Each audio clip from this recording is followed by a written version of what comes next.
In chapter 46 of the Count of Monte Cristo, the next day, the Count asks Bertuccio to purchase the 2 fine horses that draw Baron Danglars' carriage, and he gives Bertuccio detailed instructions about buying an estate near the seaside where he can moor his small warship, which will always be kept ready to be put to sea.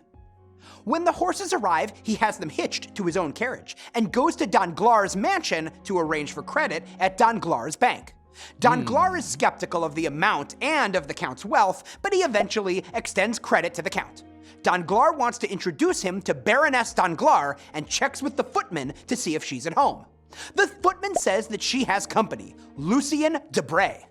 Danglars explains to the Count that Debray is an old family friend, but the Count knows that Debray and the Baroness are lovers.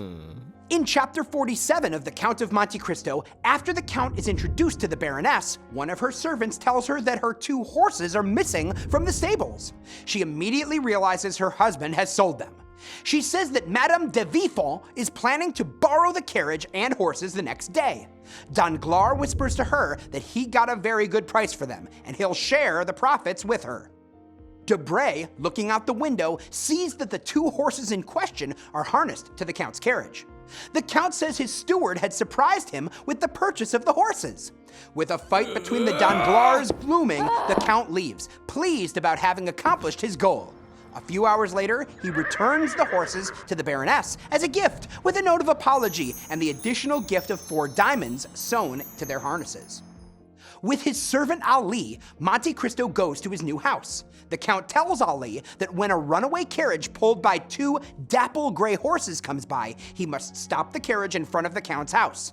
Monte Cristo brings the woman from the carriage, Madame de Villefort, and her unconscious son, Edward, into the house. He revives the child with a drop of red elixir. The Count tells Madame de Villefort about buying the horses and returning them to Baroness Danglars. This story of the rescue makes the rounds of Paris society, increasing interest in the Count of Monte Cristo.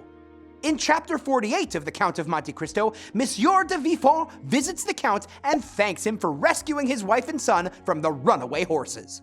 The Count says he isn't confined by nationality, customs, language, or government. His only enemies are distance, time, and mortality. Only these can keep him from achieving his goal. Villefort points out that although the Count may be above other men, God is above him. The Count replies that he knows he owes everything he is to God. He says he feels God has made him an agent of providence.